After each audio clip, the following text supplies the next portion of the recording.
Hey everyone, it's Austin and welcome back to the channel. It's day 195 on my journey to 2000, where today is the season finale, where we review my final game from my over-the-board tournament last weekend, the 61st Baltimore Open.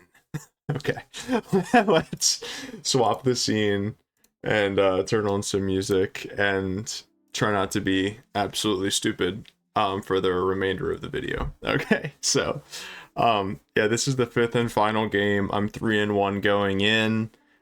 This is a game in 60 game with 5-second delay per move. I sat next to Brendan for the previous round and we both won our games, so we moved up a board and played against each other. Seems like an awesome guy. Didn't chat much, but yeah, this is his first tournament. He's unrated as well. So in the tournament, I played against two people that were very low rated, like 400 and 600, or maybe 400 and 800. Two unrated, and then Caleb was like high 1100s. But yeah, kind of weird. I would have expected more like people between 1000 and 1200, but regardless, let's get started. So I have the white pieces, and at the beginning of the game he said go easy on me. I'm like, all right, I'm already in his head, this is good. Like I said, it's the final round and I only need a half a point to walk away with a check, walk away with like 50 bucks if I get a half a point here. If I win, I get 125. So I'm already thinking like, man, I have white. Like if he starts playing super well, I might just offer him a draw, you know, like just walk away with a win. I'm exhausted at this point, but anyway, d4, knight f6, you already know bishop f4 is coming out, d5, e3, c5, c3, knight c6, knight c2, develop the queen side pieces so that way when the queen comes out, we can meet queen b6 with queen b3. And the advantage of making sure that your knight is developed first is after c4 and queen c2, which happens in the game, he does not have this tactic going to bishop f5 to sacrifice his bishop to trap the rook in the corner, because our knight is already out and the rook can, you know, slide over accordingly. Hope that makes sense. So little nuance to the position there. And, you know, this is what happens. And at this point, Caleb, who is playing against the number 1 seed, they've already agreed to a draw. So I'm like really thinking like, yeah, maybe I just want a freaking draw, dude, because I'm over it. He plays e6 and I'm like, okay, you know, that's, you know, his bishop ain't going nowhere. So I feel like I might have a decent chance here. Let's keep playing. I play knight gf3 and he goes knight e4 and I'm like, okay. And this is at no offense to my opponent or anything, but I explained this to him after the game, but this is kind of like a fundamental misunderstanding of the position and how to play it positionally.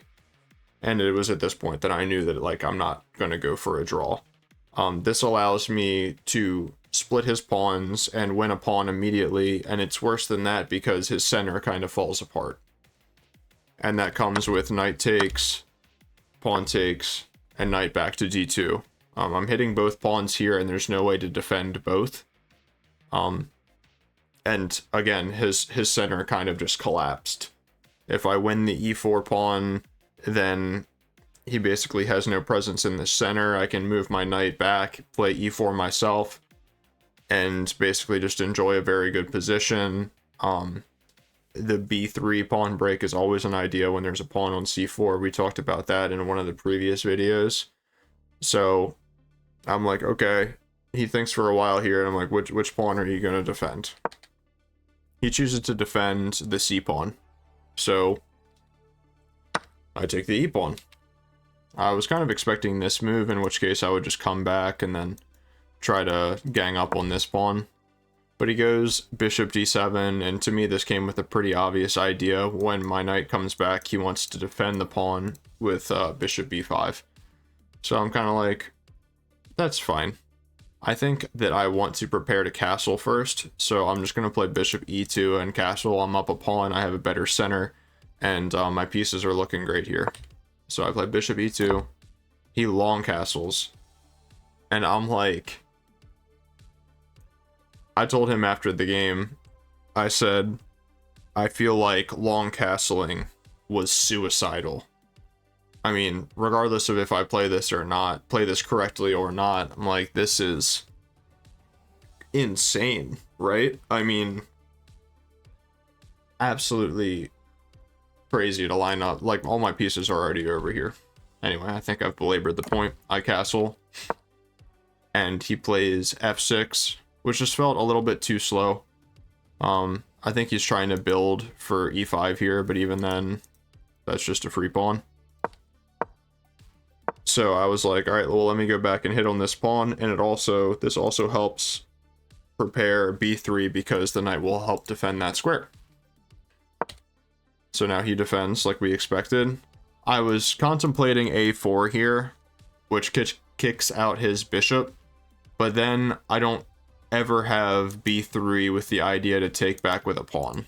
And I was like, I think that I would prefer to be able to take back with a pawn. So I was like, let me prepare b3 because I want to crack this bad boy open, and I want to, you know, the queen is on the same file as the rook, the queen is on the same file as the king, and I'm liking my chances here. And he goes queen here to add another defender to the pawn and step out of the potential x-ray. I'm really good at drawing arrows, I promise. I go bishop f3 because I just want to hit this pawn. I kind of realized that I'm not really going to win this pawn, so it would be way better for me if I play b3 and he takes, for that to not come with a discovered attack on my bishop, because the bishop seems very valuable to attack this king. He plays bishop d6, and I'm like, that kind of sucks. It'd be great to be able to hang on to that dark square bishop because it really is controlling a lot of squares around his king. But I was like, what are my options here? Go back and let him double my pawns for nothing, or just take and potentially get his queen off sides if he decides to take with the queen. Now, I think the rook takes would be better, so that way you could double, and then maybe even play like e5 or something. But he ends up taking with the queen, and I'm like, okay, all right, I got ideas now. That's one less way that he can see the b3 square, so I think it's high time that I play b3. And I don't think that he should take at all. If he takes, I think my c pawn is just marching and absolutely ruining him. At least that's what I calculated. And after pawn takes, I was going to play pawn takes to basically... Wait, that's what I just said. And my idea was if he didn't take, then I'm going to take anyway and open up this. So he goes queen back, which I didn't feel like helped very much. Again, I didn't really calculate very much here, but I did see pawn takes, knight takes, bishop takes, queen takes, rook takes, king takes, and of course my rook is hanging, so I need to see rook b1 check, getting out of that attack. And I was like, okay, well, I mean, I'm winning his queen for a bishop and a rook. That looks good. If I play takes and he plays bishop takes, then I have the same thing after knight takes and knight takes. It's just the same thing. So I was like, this looks pretty sick to me. I kind of felt like after I took, he needed to just like do this or something. So I take, and he takes, and I'm like, okay. I take, he takes, and I'm like, okay. We play this. And it really comes to fruition, the whole line that I calculated. Rook b1. He brings his king, I guess, more towards the center. And here, I just saw that queen a4 is a double attack. So I played it. He plays rook b8, which I kind of felt like, wasn't the most accurate move. You're giving up the bishop with check, and then I'm just going to trade my rooks, and obviously I'm not going to hang back rank mate. So that's pretty much exactly what happens. And he was really funny. After I played g3, we like both recorded the move, and we kind of looked up at each other. I don't usually try to be like this, but I kept looking at him because I was kind of expecting him to resign. But yeah, I looked up at him and he was like, darn. I'm like, you're hilarious. Yeah, I'm not gonna hang back rank mate. He plays king up, and then I just give this check to win the pawn with check, and in this position he resigned.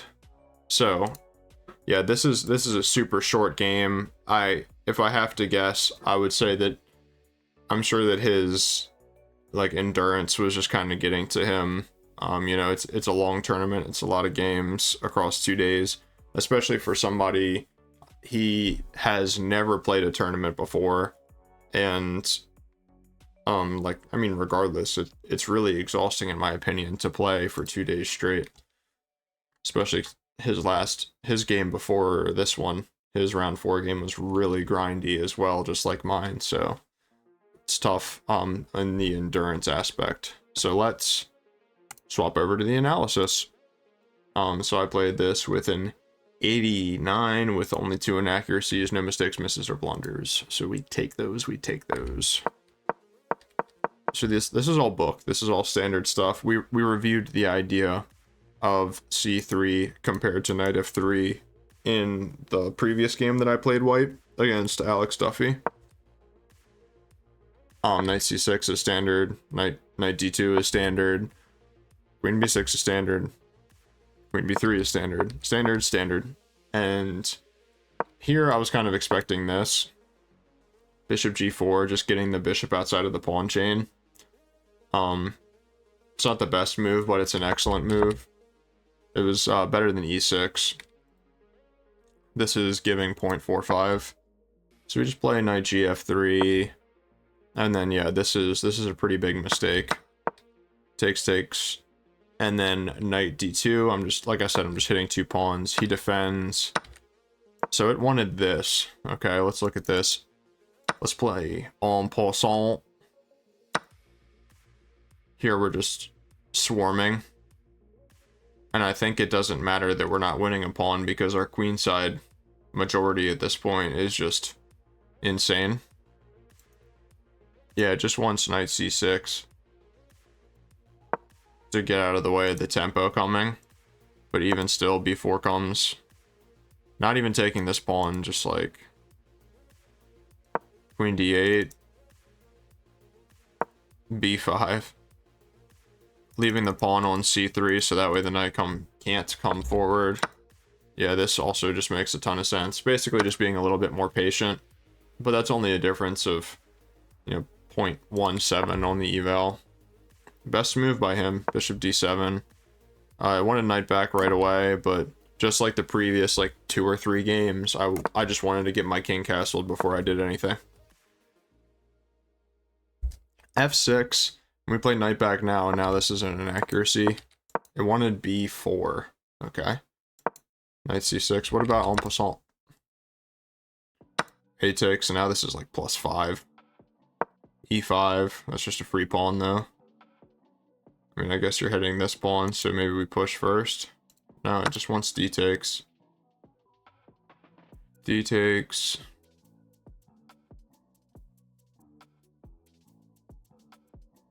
F takes.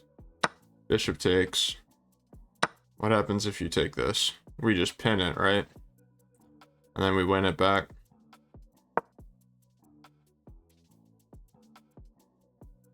A6. Yeah, I mean, this is just killer. We just have too much firepower on the open king here. So playing b4 is a really good way to kind of blow it open immediately. I just played it a lot slower when I didn't need to. It wanted h4. I'm just gonna ignore that. a4 actually makes some sense. Like I said, I was thinking about this move. Bishop c6, taking control of that light square diagonal that was later decisive. Now b4.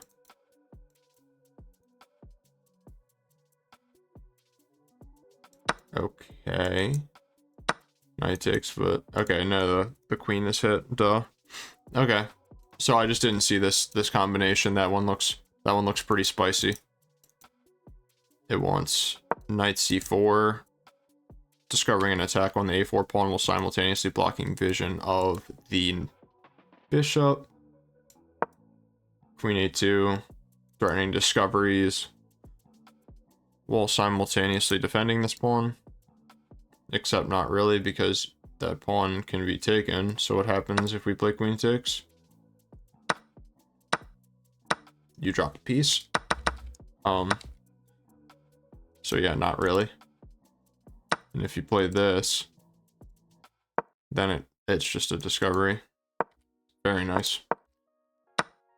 So a4 was definitely possible there. I kind of had my mind made up with this move though. This was better. And then bishop c6. Yeah, I feel like bishop c6 just had to be played at some point. That bishop is way too strong. Bishop e2, restoring danger on the pawn. b5. Now b3.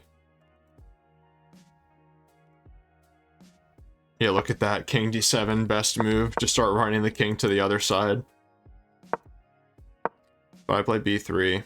Taking was best for him. That's crazy. Takes. Knight takes. Knight takes. c4 before you take back to prevent the bishop from taking the rook. Bishop c6 now. Bishop takes. That's crazy that he doesn't have any kind of intermezzo with the knight. Queen takes now. Nope, just this. Use the pawns. This is plus 3.3. Beautiful. Beautiful chess. So that doesn't happen. I take, which is best. Yeah, taking there isn't great. Looks like I was anticipating bishop c6 as being the best, but looks like bishop e8 is better. I'm taking. This is plus 5.25. Takes, and boom. And you can see this is a sequence of best moves. Like, I feel like you need to see rook b1 before you play b takes c4. I feel like you just have to see it, because otherwise, you know, you could be, it just wouldn't be as easy.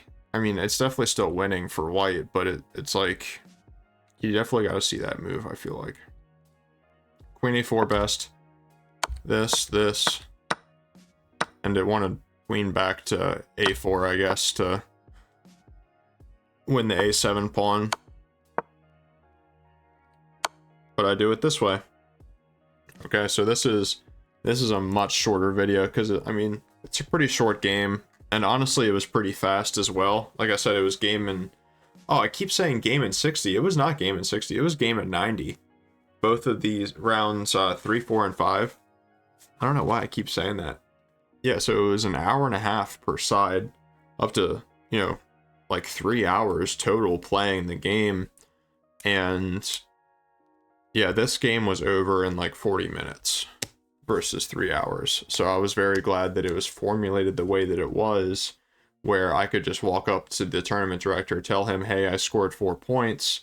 He cut me a check, and then I was able to leave and not have to wait for the results to see how I placed or anything like that. It was very nice. So yeah, all that being said, that is how this tournament finished out, guys. I gained about 100 rating points. At least I think. It was something like that. I gained a lot of rating because the people that I beat that were unrated were very high rated. I scored 4 out of 5, so I walked away with a check for $125, which was more than my registration fee, but less than I paid for the tournament and the hotel room combined. I did end up staying in the tournament because it was like pretty far from home, and it just made sense. Yeah, and I mean, this was an amazing experience. I feel like I'm totally hooked on classical chess right now. I like don't even want to play rapid. I feel like 10 minutes just isn't enough time. I mean, I'm going to, because obviously that's, you know, that's what the channel is all about. Maybe going back to 1510 at some point or something like that. But man, I just wish that there were more classical games around me. I would just love if this was like every other month or something. I mean, maybe not that often because a full weekend is really hard, but yeah, super proud of my performance here. Really happy with how it turned out. Feel like I learned a lot. Feel like through the analysis, I've learned even more. And I really appreciate you guys tuning in. So if you made it this far, thanks again. Don't forget to like and subscribe. And I will see you tomorrow back to our regularly scheduled programming. See ya.